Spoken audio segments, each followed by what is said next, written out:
Sanbonani Dumelang, good evening and a very warm welcome to Africa Tonight, a window to your continent. I'm Lese Hombokolane.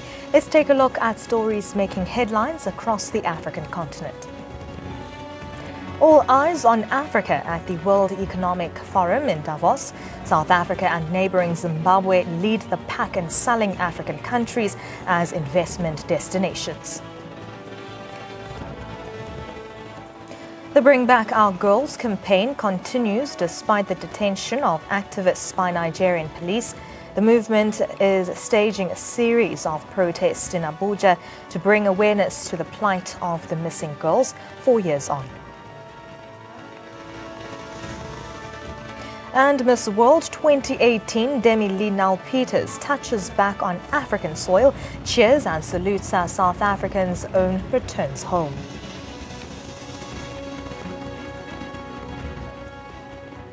In your top story, Zimbabwe's President Emmerson Mnangagwa reiterates his call for international community to tap into the country's shores and invest in a new Zimbabwe.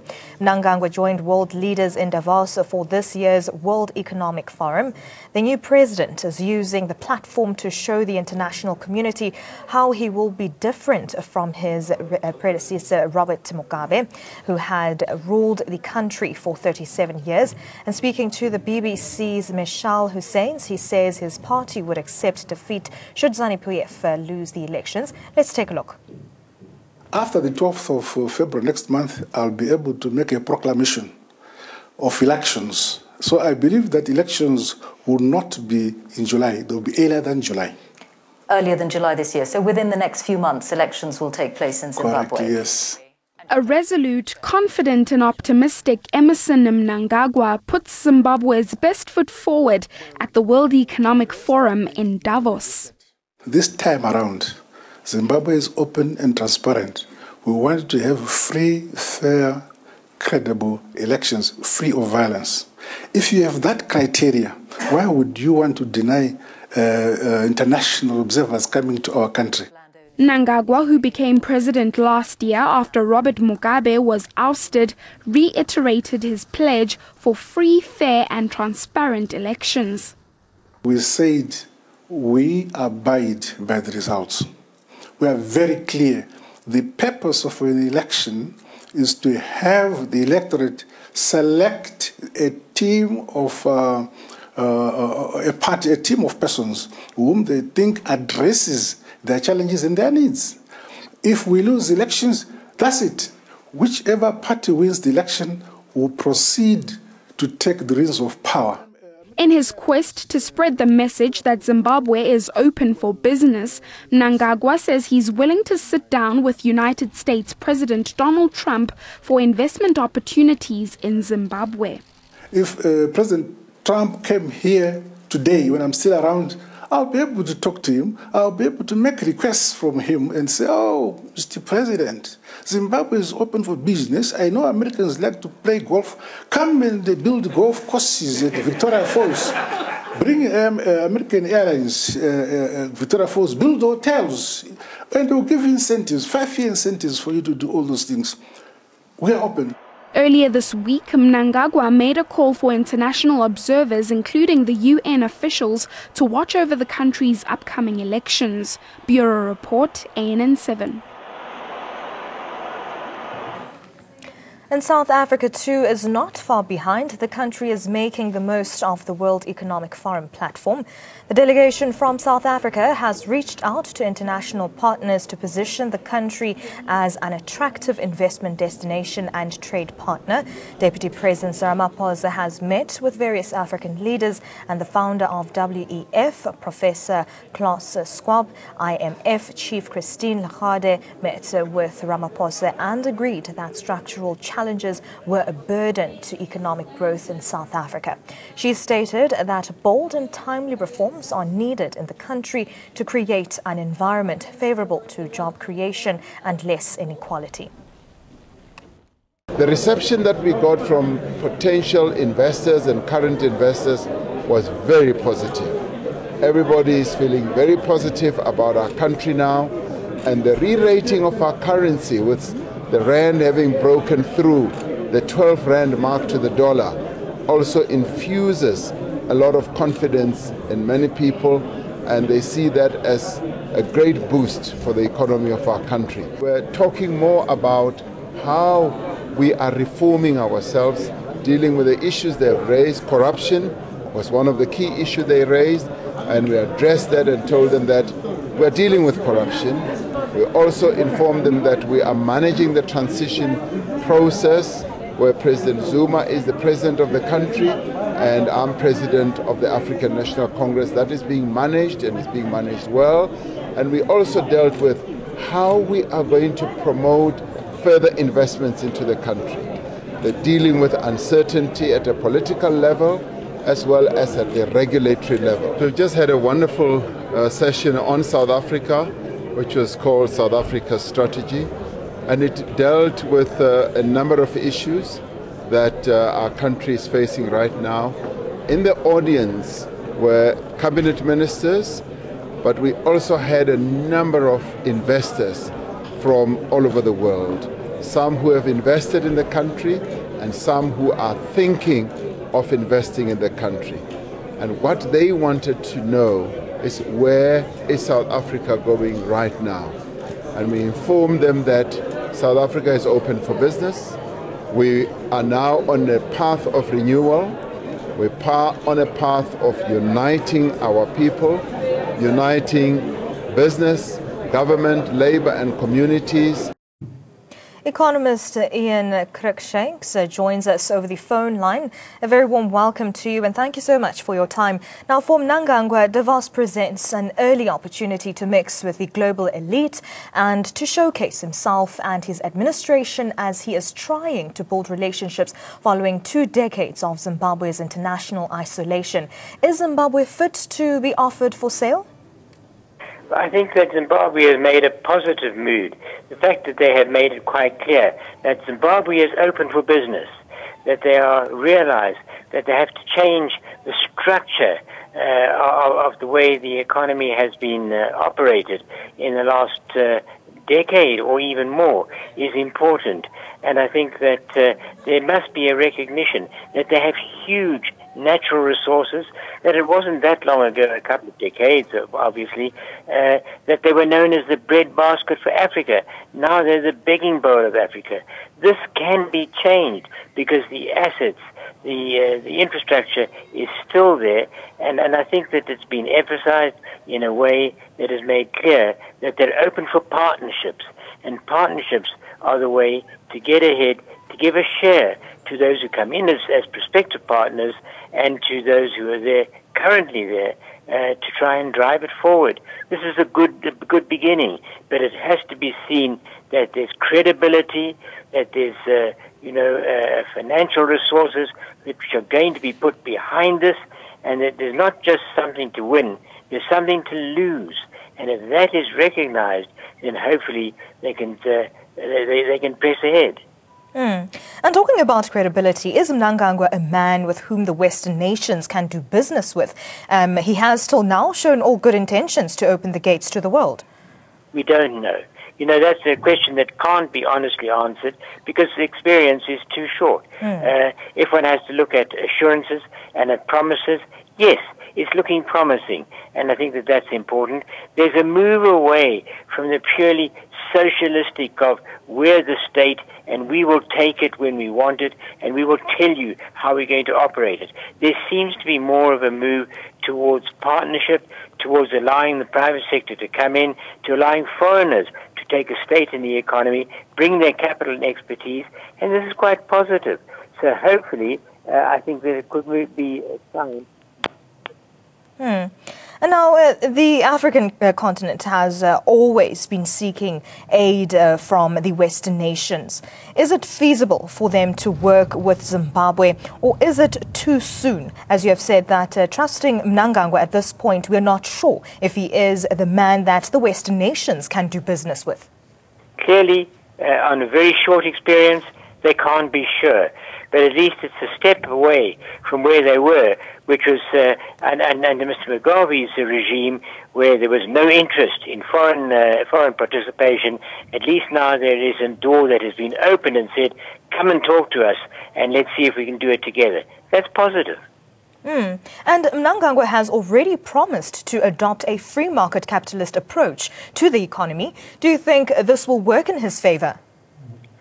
Well, let's say there are positive implications. There have been lots of promises. None have been fulfilled. None of them have come about through the scheme so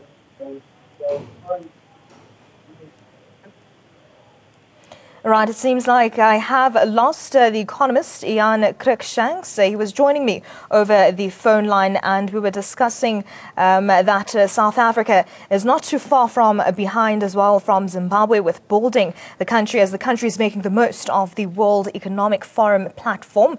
The delegation from South Africa has reached out to international partners to position the country as an attractive investment destination and trade partner. And we know that Zimbabwe's President Emmerson Mnangagwa reiterates his call for international community to tap into the country's shores and invest in a new Zimbabwe. And meanwhile, Zimbabwe's cabinet ministers and senior government officials have until the end of February to declare their assets. This declaration is in line with President Emmerson Mnangagwa's efforts to foster transparency and fight corruption. It is now mandatory for cabinet minister, their deputies, senior government officials and bosses of state-owned businesses to declare their assets. The officials will be required to disclose details on their real estate, other property valued above $100,000, and shareholdings in businesses by February the 28th.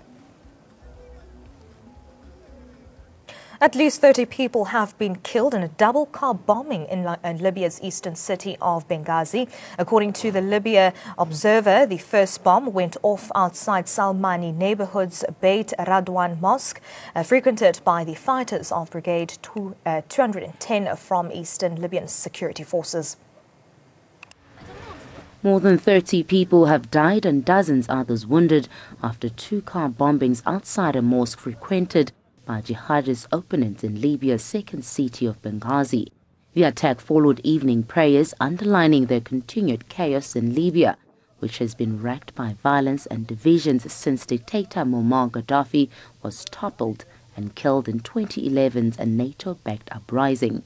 Benghazi has been relatively calm since military strongman Khalifa Haftar announced the eastern city's liberation from jihadists in July last year. After a 3-year campaign, but sporadic violence had continued. The bombers blew up two cars 30 minutes apart outside the mosque in the central neighborhood of Al-Salamani. Emergency and security workers who had rushed to the scene were among those killed in the second blast.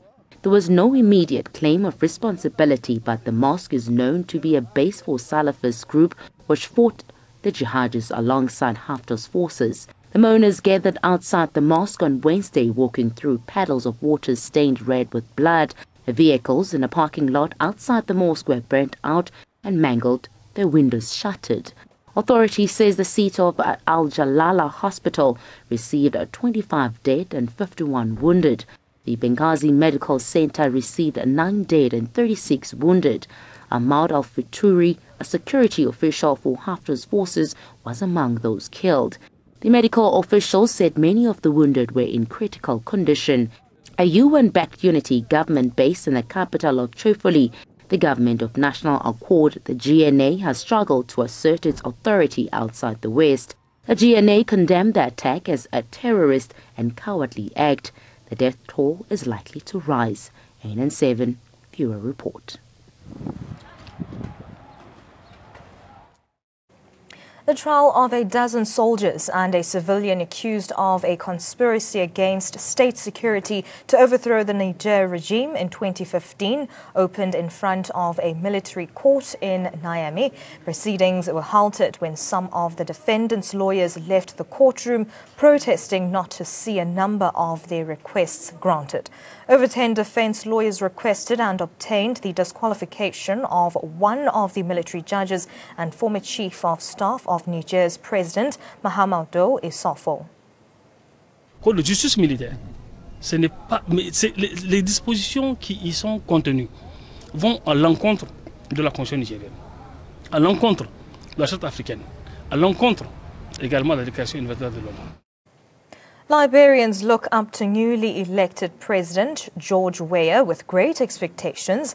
Weah has urged the youthful population of 4.6 million people to show solidarity for the tasks that lie ahead. For most of the young, Weah rising to the presidency is proof that dreams do come true. New President George Weah is nothing less than revered among Liberia's youth. Many view his rise from the slums to stellar success in European football as proof he can also turn around their fragile economy. From young entrepreneurs, academics and ordinary Liberians, Weah's rise to the highest office has brought a sense of renewed hope. We are expecting to create better policies that will help to improve our sector, do away from corruption, who of course have been paramount on his platform that he got no space for corruption in your government. So that alone motivates me that we'll have a better government by him. I want him to do plenty things like education, to empower the young people, to build roads, to help bring doctors. In his inaugural address on Monday, Weah thanked young voters for propelling him to power, telling them this is their government. Experts warn, however, that the depressed country's commodity prices and inexperienced administration and strained budget could cloud their dreams and stir resentment. We want to remain positive and keep on the same trajectory that the nation is going right now. Most young people right now, they want to be progressive. They want to look for employment. They want to go to school. They just want an opportunity, to present to the world what they have to offer. And everybody deserves that. More than 60% of Liberia's 4.6 million population is under 25. According to the government, most are unemployed or underemployed. Marred in poverty, Liberia ranks a dismal 177th out of 188 countries in the United Nations Human Development Index. We think the economic rate of commodities in the Republic of Liberia, if it reduce, and we know that the rate will actually reduce. And looking at the price of gasoline, if it also reduce, we know that it will help to reduce the effect of transportation. The catastrophic 1989 to 2003 civil war stole the youth of an entire generation, forcing some into lives as child soldiers or displacing whole families into informal camps away from the fighting. President Weah has pledged to change the tide. Bureau Report, ANN7. Ethiopia's government needs to hold negotiations with the country's most popular opposition parties or risk the return of destabilizing protests. This is word from veteran dissident Merere Gudina. Gudina made the assertion as his first public sitting since being released from jail. He is the first political prisoner to be released since Prime Minister Haile Mariam Desalegn announced earlier this month that the government will pardon several convicted politicians and those with cases in court in a bid to foster national cohesion. The defense of the mayor of Dakar, Khalifa Sall, tried for embezzlement of public funds with 7 of his staff, challenged the presence of the state as a civil party at its trial in the High Court of the Senegalese capital.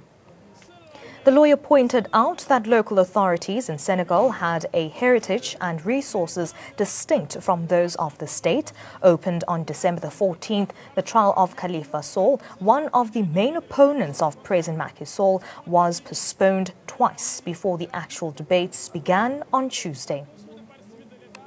Ce ne sont pas des deniers de l'État qui sont concernés, ce sont des deniers de la mairie de la ville de Dakar. Donc la caution de partie civile de l'État ne se justifie plus. Seule la mairie, seule la ville de Dakar peut se cautionner partie civile parce que les enjeux L'argent concerne la ville de Dakar, c'est l'argent de la mairie, ce n'est pas l'argent de l'État. Aujourd'hui, avec la constitution de partie civile de la ville de Dakar, nous nous retrouvons avec une vraie partie civile et une fausse partie civile. Donc ces deux parties civiles ne pouvant pas cohabiter dans ce procès, nous avons demandé au tribunal de déclarer irrecevable la constitution de partie civile. Several hundred resident doctors who have been on strike for 2 months in Algeria organized a sit-in at the main hospital in Algiers on the eve of negotiations with the government. Doctors have continued their strike until further notice following a week of protests in the country after a sit-in calling for better working conditions.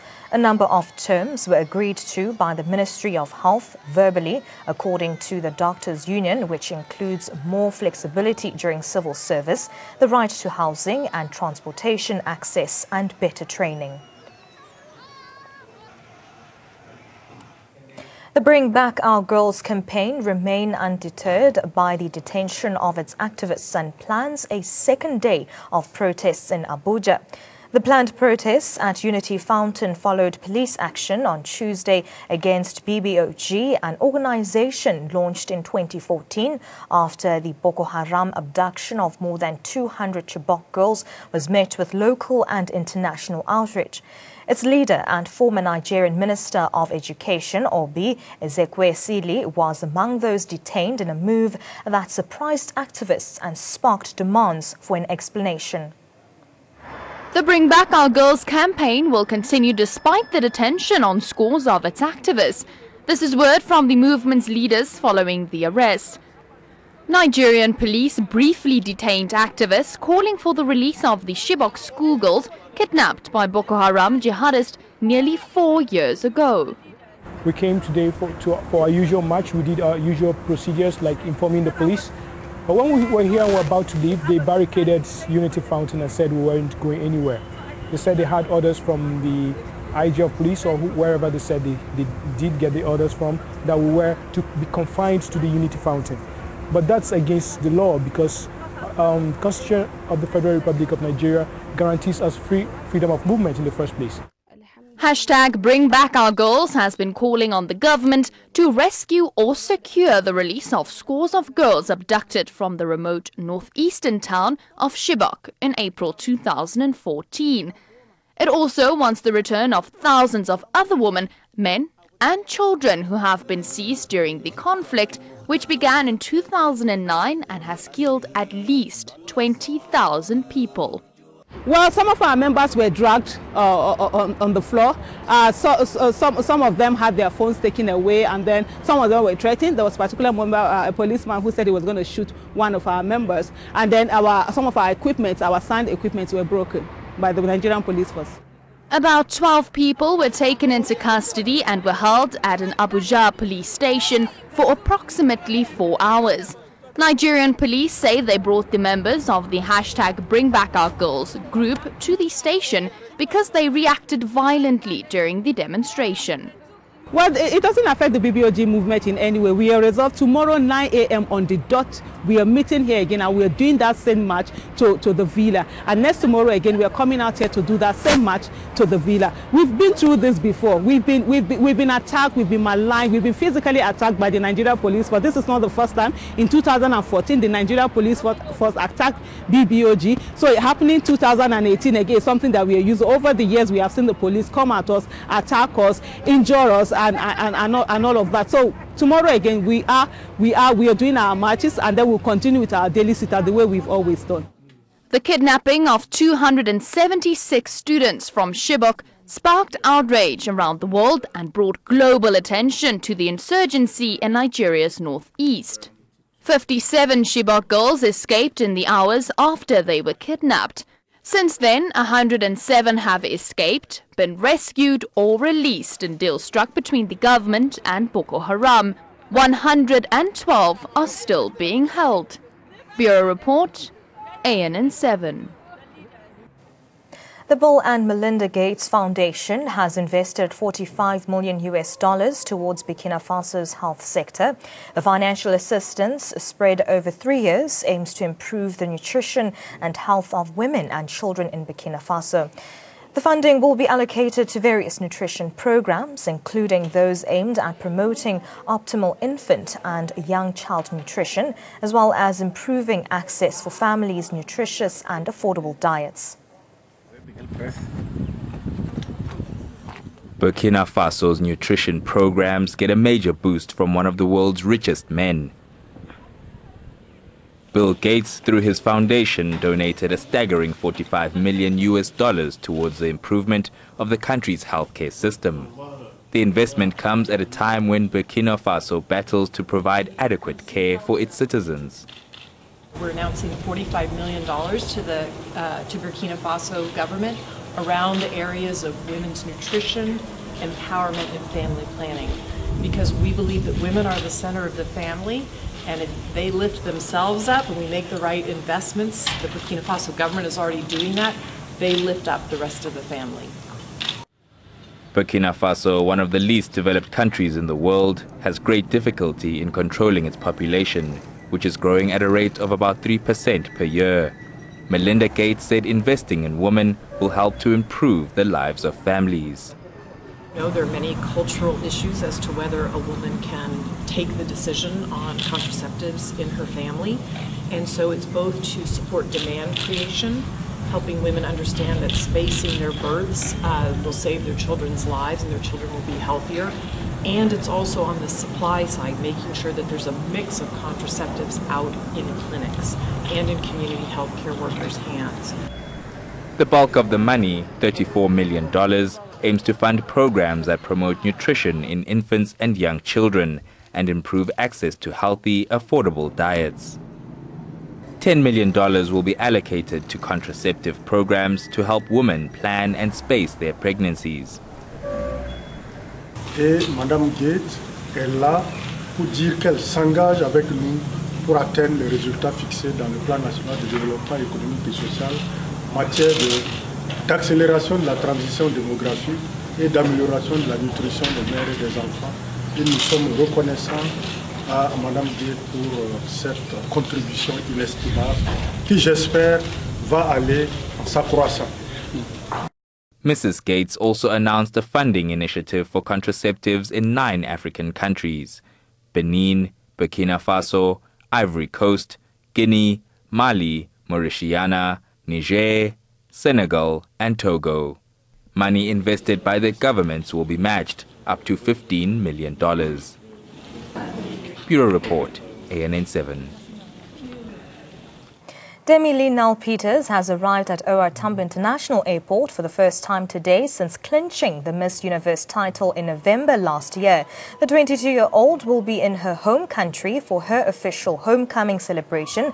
The pageant queen will embark on a week-long tour that includes visits to Johannesburg, Cape Town and a street parade in Sagefield, where she grew up. During her stay, the star will be hosting workshops in Soweto and Cape Town with members of the community. She will also revisit victims of the Niger fires who were beneficiaries of her fund-raising efforts for disaster relief in 2017. Demi-Lee became the second South African in 39 years to clinch the Miss Universe title when she was crowned at the glitzy pageant in Las Vegas on the 26th of November. And that's all the news updates that I have for you here on Africa Tonight. From me, Lise Khomokwanane. Have a lovely evening.